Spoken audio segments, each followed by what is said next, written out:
There is a well on the old Aubren plantation in Louisiana that was sealed with limestone in 1889. No explanation, no warning, no name on the stone. 60 years later, someone opened it. What they found at the bottom changed everything they thought they knew about the land beneath their feet. This is not a legend. This is what happened. If this kind of buried history pulls you in, subscribe. Every week we open something that was meant to stay closed. Part 1. The Smell of Earth. Louisiana summer of 1889 did not kill quickly. It didn't strike. It settled onto skin, into lungs, into the thick red clay beneath your boots, until you stopped knowing where the air ended and you began. Heat here was not weather. Heat here was law. The Aubren plantation stretched 12 miles south of Natchitoches along the bank of Bayou Perdu. Its fields were dark and almost black, soil soaked through by generations of sweat. Cotton fields to the north, sugarcane to the south, and between them, the old main house with its limestone columns, whitewashed so long ago that the lime had begun to crack and fall, exposing the gray wood underneath. The house stood like a man who had stopped caring for himself but had not yet fallen. The owner, Jérôme Aubren, died on a Friday morning in early August, when the cicadas were just beginning to warm their voices. His death was long, loud, and wet. 3 days he lay in the upper bedroom and cried out, not from pain, exactly, but from something else that no one could name. Dr. Pelletier came from Natchitoches on the second day, examined the dying man, stood for a long time looking at the corner of the room, then said the cause was the heart and left without staying for dinner, though he usually stayed willingly. They said that before he died, old Aubren kept asking for the key. Which key? No one clarified. No one asked. There was a man on the plantation named Solomon Kalou, no longer young, past 40, with hands like wooden hammers and a scar across his right palm that he had gotten as a child and never explained. Solomon knew how to be silent in a way that his silence occupied space. The other workers felt this and moved around it, the way you move around someone else's grief, with respect and a faint, superstitious fear. On the morning Aubren died, Solomon was working the far edge of the north field. He heard the bell. 3 strikes, a pause, 3 strikes again. The sign of the master's death. He drove his hoe into the earth, straightened up, and looked toward the main house. He looked for a long time. Then he picked up the hoe and kept working. But something in him shifted at that moment. Something moved, the way a heavy stone shifts in a riverbed. It doesn't leave, but it begins, almost imperceptibly, to turn. 3 days after the burial, 6 men were brought to the well in the western corner of the plantation, with wheelbarrows of cut limestone. The well was old, older than the house, older perhaps than the first people on this land, though no one living could say for certain. They had only heard, and even then not in detail. The water in it was cold even at August noon, which was strange in itself. Every other water source on the plantation smelled of swamp and sediment by midsummer. The water from this well smelled of stone and depth. Workers carried it in buckets to the quarters. The livestock came to it more willingly than to the river.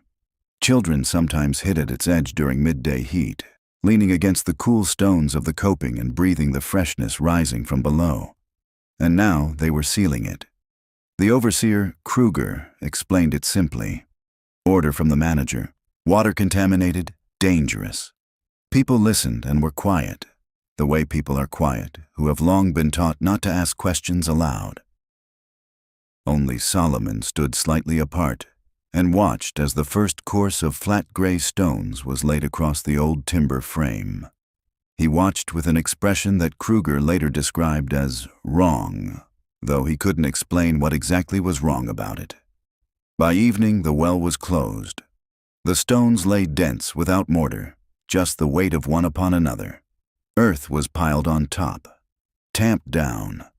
By morning, the earth had settled slightly, and the place was just a low patch near a bent oak with one dead lower branch. Solomon watched all of this from behind the corner of the barn. He didn't approach. He only watched. Then he went to his quarters, lay down on his straw mattress, and lay there a long time with open eyes in the dark. That night, one of the women heard him speaking softly. She thought he was praying, but the words were not prayer words. They were in a language that the old women sometimes recognized and pretended not to. Solomon Kellu died the following winter, quietly, in his sleep. From fever, they said. From something else, said others. Something for which they had no word in English, but had one in that other language they didn't use aloud. He left nothing in writing. He left only what he knew. And what he knew settled with him into the black Louisiana earth. Part 2. 60 Years of Silence. The Aubren plantation survived a reconstruction, survived 2 bankruptcies, survived the fire of 1903 that destroyed the right wing of the main house and the large barn.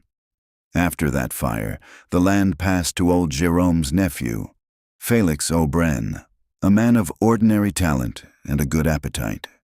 Felix sold half the fields, leased the other half, and spent most of his time in New Orleans attending to affairs he preferred not to discuss. The house crumbled slowly. The columns leaned. The roof rotted in several places, and when it rained, water ran straight down the central staircase, leaving dark strips on the oak steps.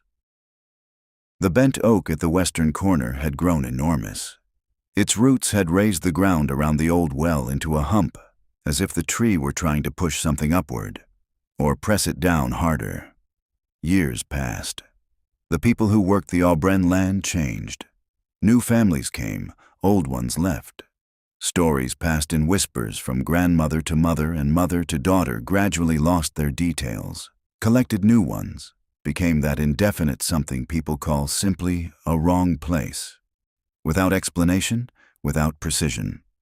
Just a feeling that had to be respected. The well, which was by now almost invisible beneath roots and grass, was left alone. Simply left alone. No one could have said why. In 1947, Felix Aubren died. He had no children. The land passed to the state for debts, sat unwanted for 2 years, and was then purchased by a farmer named Henri Blanchard, a solid, practical man from outside Lafayette who did not believe in stories and believed in drainage, fertilizer, and proper crop rotation. Blanchard knew none of the histories. He saw land that would give a good harvest, and an old house that could be repaired. He moved his family, hired workers, and in the first season the fields yielded such a return that Blanchard took it for a good sign. The bent oak he cut down in 1949. The tree had begun to lean toward the house and threatened the roof. When it fell, the roots exposed something stone beneath, almost hidden under years of accumulated earth and rootwork. Blanchard looked at it, shrugged. Old foundation stones from some outbuilding, he decided. Unimportant. He would not consider it important for another 11 years.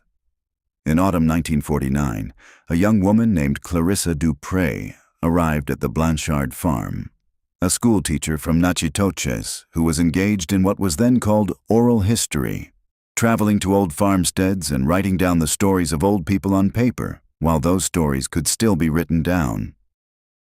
Blanchard let her stay the night out of politeness and brought her to old Madeleine Carpentier, a woman of perhaps 80 who lived in one of the caretaker's houses at the southern edge of the land and remembered the Aubren plantation from her childhood. Clarissa wrote down everything old Madeleine told her.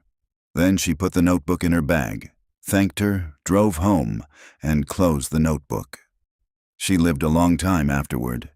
She died in 1984 in Baton Rouge. After her death, her daughter went through the papers and found that notebook.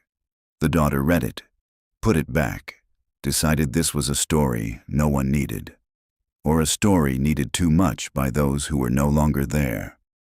Part 3. The Opening. May 1949. Department of Anthropology, Louisiana State University. A young instructor named William Foster received a letter from the Blanchards. Not from Blanchard himself. He was not the kind of man who wrote such letters. The letter was written by his wife Colette, a woman more attentive than her husband to things that lie under the earth and might matter. "We are clearing an old corner near the western wall," Colette Blanchard wrote. "We found a well sealed with stone, very old. Beneath the stones, something else. This may interest you." Foster was interested.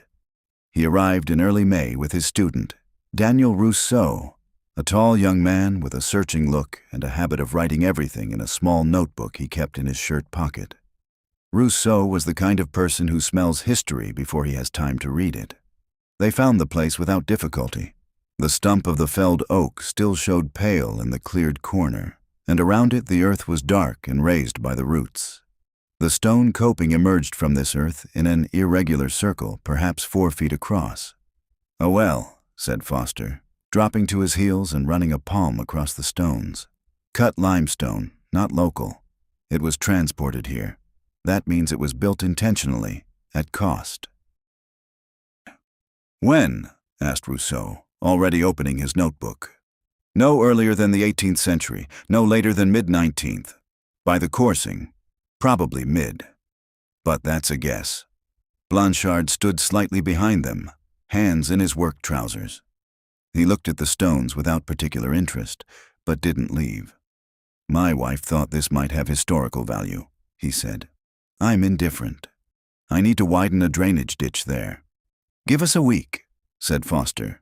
"Please." Blanchard shrugged. He had a week. They began removing the coping the next morning. The stones had been laid without mortar, as befits haste, just one upon another by weight.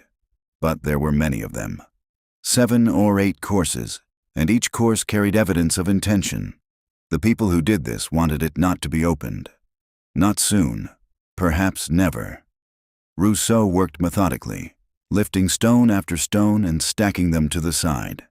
Foster sketched each course in a large notebook. The work was slow.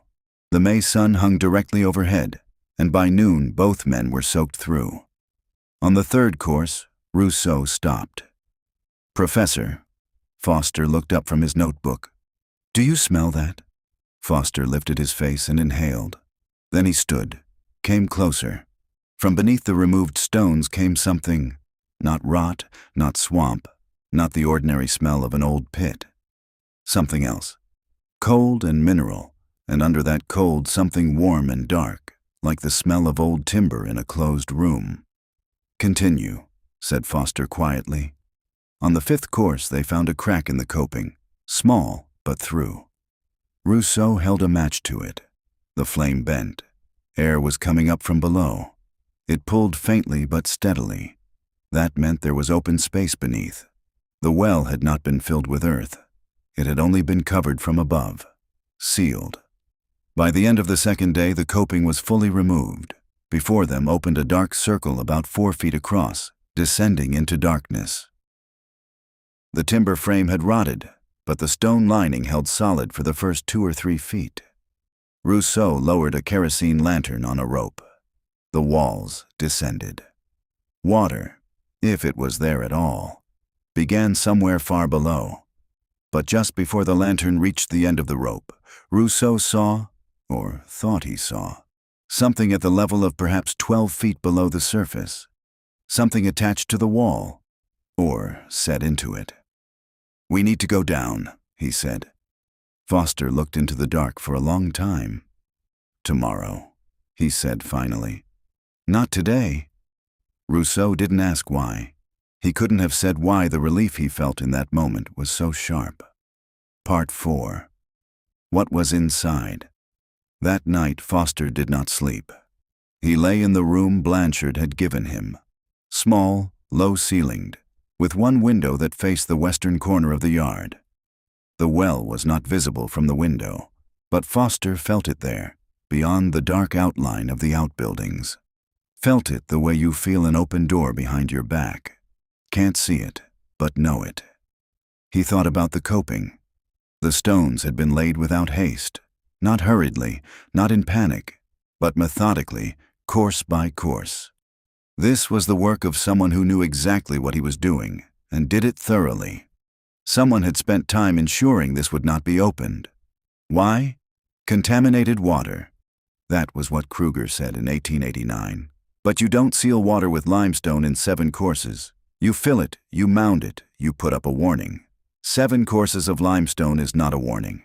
It is a verdict. Foster rose before dawn, drank coffee with Blanchard on the porch, and in the first gray light walked to the well alone. He sat on the earth beside it, looked into the darkness of the open throat. From the depths came cool air, the very cool air the old people remembered, the cold breath of old water, and something else. Something Foster could not have described in words, but which made him place his hands on his knees and sit that way for several minutes, in silence, before rising to wake Rousseau. They descended one at a time. Rousseau went first. He was lighter, and the rope was more reliable for him. Foster held the rope above and watched the warm square of the lantern slowly disappear into the dark below. "I see something," said Rousseau from beneath. His voice reflected off the stone walls and rose upward strangely altered, not louder, but somehow denser. "What is it?" A pause. A long one.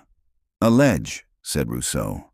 "No, not a ledge, a niche, cut directly into the wall, at the level of about a foot above the water surface, left there deliberately."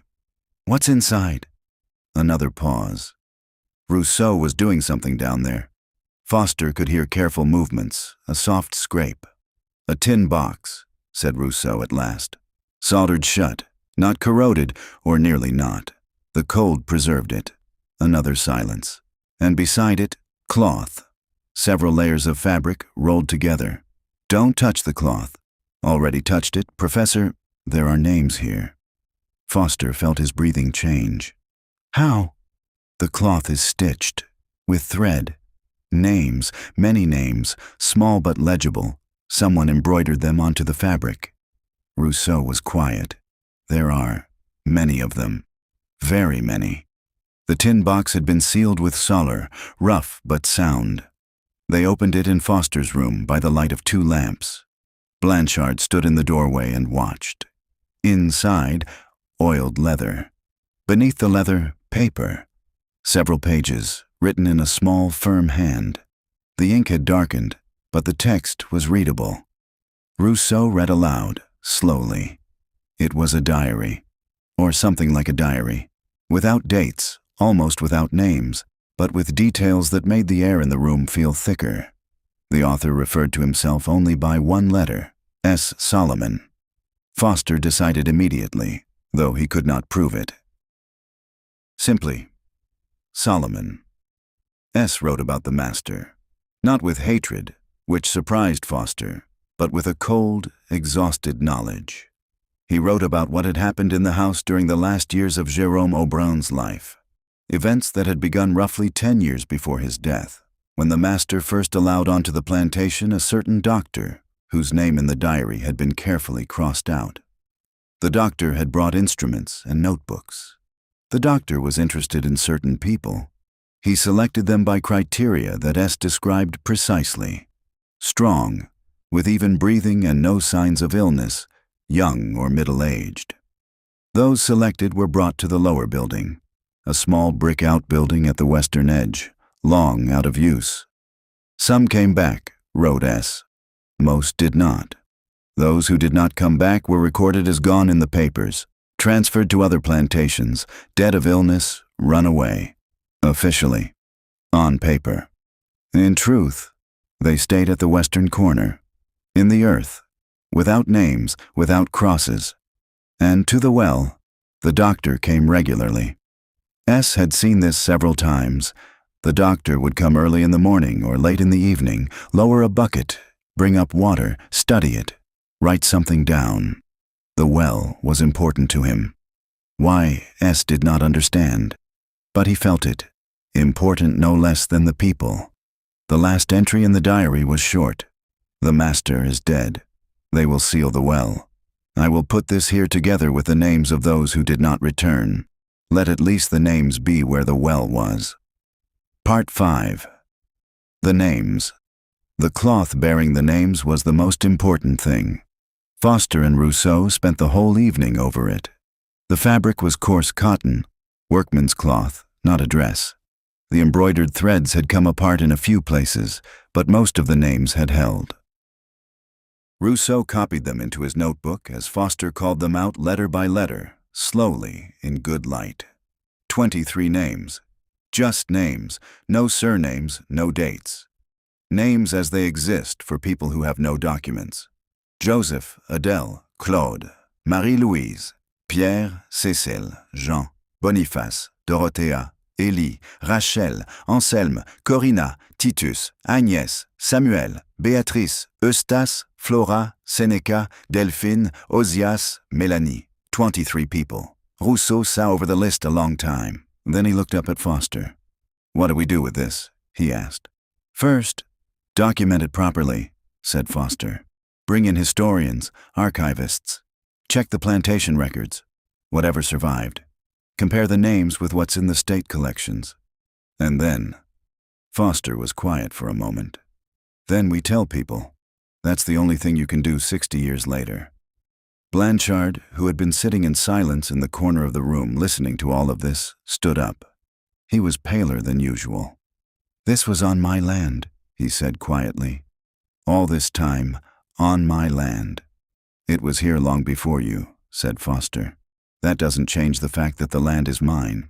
"No," agreed Foster. "It doesn't." The three of them were silent a long time. Outside, it was slowly growing dark, and in the dark, the western corner of the yard was no longer visible. But all three of them knew that out there, beyond the darkness, an open well was looking at the sky. For the first time in 60 years. Epilogue. What remained? William Foster published an article in 1951 in a small academic journal read by perhaps 200 people across the country. The article was titled Oral Practices of Documentation Among the Rural Population of Southern Louisiana, The Case of the Aubren Plantation. It listed 23 names. In full. Almost no one noticed. Daniel Rousseau left academia after this. He returned to New Orleans, worked as a journalist, wrote about things people preferred not to see, people without documents, land with other people's memories, history that can be embroidered in thread on rough cloth and lowered into a well in hope that someone, someday, will open it. Sometimes they do. Sometimes they seal it again. Blanchard did not fill in the well. He relined it with new stones, carefully with mortar, and covered it with a wooden lid on hinges.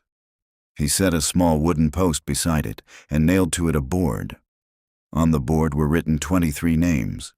It is not always clear why we do such things. It is not always certain who sees them or whether it matters. But the cloth kept those names for 60 years in cold and darkness. That was enough. The earth knows how to hold what is entrusted to it. The other question is whether we know how to listen when it gives it back. Sometimes in stone, sometimes in names, sometimes just in cold air rising from the depths on a May morning, when you stand over an open well and understand that beneath you is not simply water. If this story stayed with you, subscribe. We find the one's history buried. Every week.